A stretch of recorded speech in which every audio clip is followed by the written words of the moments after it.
एक राजा रानी थे। रानी की तबीयत काफ़ी ख़राब रहती थी। रानी ने कहा, राजा साहब मैं मर जाऊं तो आप दूसरी शादी ना करना। राजा ने भी हामी भर दी। लेकिन जैसे ही रानी का स्वर्गवास हुआ, राजा ने दूसरी शादी कर ली। राजा और रानी के पहले से एक बहुत खूबसूरत सी बेटी थी। राजकुमारी बहुत सुंदर थी, बहुत समझदार थी, बहुत नेक थी। अब दूसरी रानी पहले तो उसे बहुत प्यार करती थी, लेकिन जैसे ही दूसरी रानी की भी एक बेटी हुई, रानी ने पहली वाली रानी की बेटी को प्यार करना बंद कर दिया।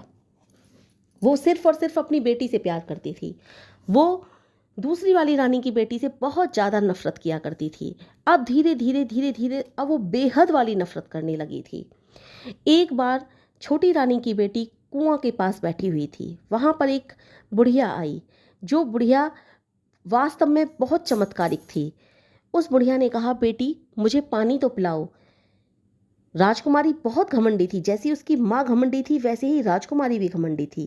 राजकुमारी ने कहा, चल चल बुढ़िया, तुझे मैं पानी पिलाऊंगी।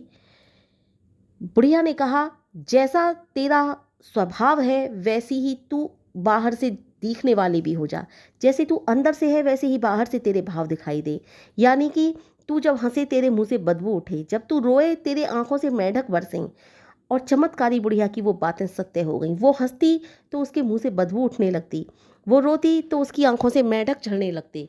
अब उसकी माँ भी कहने लगी, ये तुझे क्या हो गया है? तू रोती है तो तेरी आंखों से मेंढक क्यों बरसते हैं? तू हंसती है तो तेरे मुंह से बदबू क्यों आती है?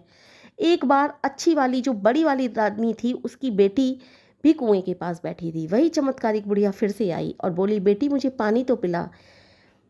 राजकुमारी बहुत नम्र स्वभाव की थी, बोली, आओ दादी माँ, मैं आपको पानी पिलाती हूँ। लड़की ने पानी कुएं से निकाला और उसको बड़े अच्छे से पानी पिलाया। अब बुढ़िया बोली, बेटी जैसा तेरा स्वभाव बाहर से है, अंदर से है, वैसा ही बाहर से भी हो जाए। यानी कि जब तू हंसे तेरे मुंह से फूल झड़ें, जब तू रोए तेरी आंखों से मोती बरसें। ऐसा कहकर बुढ़िया चली गई और चमत्कारिक बुढ़िया की बात सत्य हुई। जब वो हंसती तो उसके मुंह से फूल ही फूल झड़ने लगते, और जब रोती तो मोती आंखों से मोती झड़ने लगते। अब ये देखकर रानी को बहुत गुस्सा आया कि मेरी बेटी के आंखों से तो मेंढक झड़ते हैं, इसकी आंखों से आंसू आते हैं। मेरी बेटी के मुंह से बदबू आती है, इसके मुंह से फूल झड़ते हैं। बहुत दुखी हो चुकी थी रानी। रानी ने सोचा, इसके होते हुए मेरी बेटी से कोई विवाह नहीं करेगा, क्योंकि इसकी क्वालिटियाँ बहुत ज़्यादा हैं और मेरी बेटी में कोई क्वालिटी नहीं है।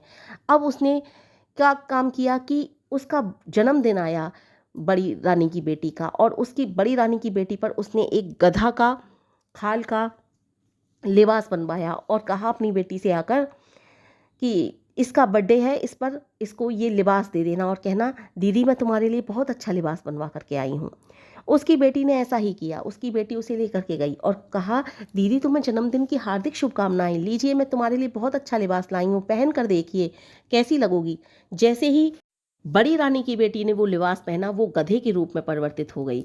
और गधे के रूप में जब परिवर्तित हुई तो इतने में छोटी रानी बाहर निकली और उसको डंडे से मार करके कहने लगी, चल गधा कहाँ से घुस आया महल में, और उसको बाहर निकाल दिया। अब रानी की बेटी रोती जा रही थी, उसकी आंखों से मोती झड़ते जा रहे थे, और रोते रोते रोते रोते वो किसी अन्य देश में पहुंच गई और रोती जा रही थी, मोती झड़ते जा रहे थे। वहीं पर एक घोड़े पर सवार राजकुमार आ रहा था। राजकुमार ने वह सीन देखा कि ये मोती, गधा और मोती आंखों से कैसे झड़ रहे हैं इसके। राजकुमार एक एक मोती को बीनता हुआ गधे के पास पहुंचा और उस गधे को घर ले आया। गधे को घास डाली, लेकिन वो तो राजकुमारी थी, वो घास कैसे खा सकती थी। गधे को पानी दिया, वो बाल्टी से पानी कैसे पी सकती थी। उसने कुछ नहीं खाया पिया।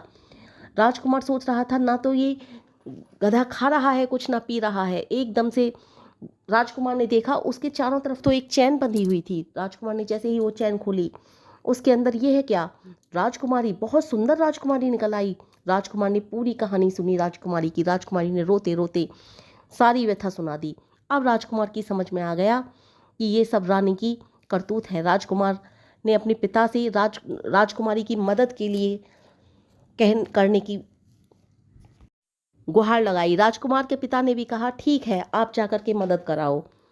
राजकुमार राजकुमारी के साथ गया और राजकुमार ने जाकर के राजकुमारी के पिता को सारी कहानी सुनाई। राजकुमारी के पिता को भी एहसास हुआ कि मैंने अपनी जिम्मेदारियां अपनी बड़ी बेटी के प्रति बहुत ही कम कर दी थी, और सारी की सारी जिम्मेदारियां मैंने इसकी सौतेली माँ पर डाल दी थी। शायद मेरी ही कमी है। इस तरह से राजकुमार ने कहा कि ठीक है, कोई बात नहीं, अब आप अपनी बेटी को संभालिए। ऐसा कहा। जब राजकुमार ने अपने देश को जाने लगा तो राजकुमारी भी रोने लगी। कहा, तुमने मेरा बुरे वक्त पर बहुत मदद की है, अब मैं कहाँ जाऊंगी। राजा ने कहा, अब मेरी बेटी विवाह योग्य भी है, ऐसा है आप मेरी बेटी से विवाह करोगे। राजकुमार पहले ही राजकुमारी के व्यवहार से, नम्रता से और शीलता से बहुत खुश था। राजकुमार भी खुश हो गया। राजकुमार ने अपने पिता को संदेश भिजवाया। पिता भी वहाँ पर खुश था क्योंकि वो भी राजकुमारी को जान चुके थे। अब दोनों राजकुमार और राजकुमारी की शादी हो चुकी थी। अब इधर जो छोटी रानी की बेटी थी उसके भी व्यवहार में काफ़ी बदलाव आने लगा था, क्योंकि इधर सभी लोग राजकुमारी से परेशान हो चुके थे। उसके मुंह से बदबू आती थी, मेंढक झड़ते थे जब वह रोती थी। तो इधर रानी भी वो काफ़ी दुखी हो चुकी थी और उसको पता लग कि राजा भी यह सब बात जान चुके हैं कि ये सब मेरी और मेरी बेटी की करतूत थी। अब उन्हें डर लग रहा था मन ही मन, लेकिन राजा ने उनसे कुछ नहीं कहा। और राजा ने कहा, तुम्हारी करनी तुम्हारे आगे आ चुकी है, तुम्हारी बेटी को सजा मिल चुकी है। अब रानी पैरों में गिरकर माफ़ी मांगने लगी कि राजा साहब, मुझे माफ़ कर दो, मैंने तुम्हारी बड़ी बेटी के साथ बहुत गलत किया है। इधर बड़ी बेटी भी खड़ी हुई थी। बड़ी बेटी ने कहा, कोई बात नहीं, जैसा आपने किया ठीक है। अब छोटी बेटी भी बड़ी बेटी के पैरों में गिर करके माफ़ी मांगने लगी। बहन, मुझे माफ़ करो, मुझे इस श्राप से मुक्ति दिलाओ। बहन, इस श्राप के कारण ही मुझे तुमसे ईर्ष्या हो गई थी। बहन, मेरी माँ ने मेरे अंदर न जाने कैसे कैसी बातें भर दी थी। राजकुमारी ने वहीं पर गई जहाँ कुआं था। बड़ी राजकुमारी ने कुएं पर जाकर बैठी। वहीं पर फिर से वह चमत्कारी बुढ़िया आई। चमत्कारी बुढ़िया ने फिर से पानी मांगा। राजकुमारी ने पानी पिलाया। राजकुमारी से बुढ़िया बोली, अब बेटी तू क्या मांगना चाहती है, बता। बड़ी राजकुमारी ने बड़े ही नम्र स्वभाव से हाथ जोड़कर विनती की कि हे माँ, हे मेरी बूढ़ी माँ, जो आपने मेरी बहन को श्राप दिया है वह श्राप वापस ले लो। हे मेरी माँ, वो बहुत परेशान है, उसके स्वभाव में काफ़ी बदलाव आ चुका है, उससे सब नफरत करने लगे हैं। इस नफरत की वजह से वह काफ़ी बदल चुकी है। माँ, अब वो ऐसी नहीं है जैसी आप पहले समझती हो थी, अब वह बहुत बदल चुकी है।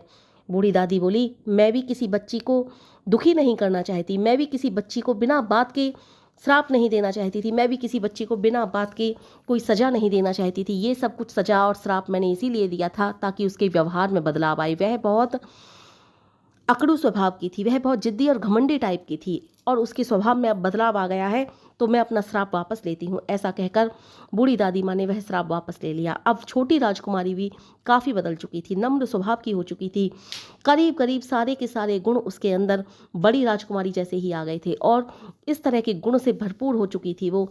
तो जो महारानी थी, जो दूसरी शादी करके राजा साहब लेकर के आए थे, उनके भी व्यवहार में काफ़ी बदलाव आ चुका था। वह भी अपनी बड़ी बेटी से प्रेम करने लगी थी। अब वह तीनों, बाप, माँ, बेटी, दोनों बेटियां और पिता और माँ सब खुश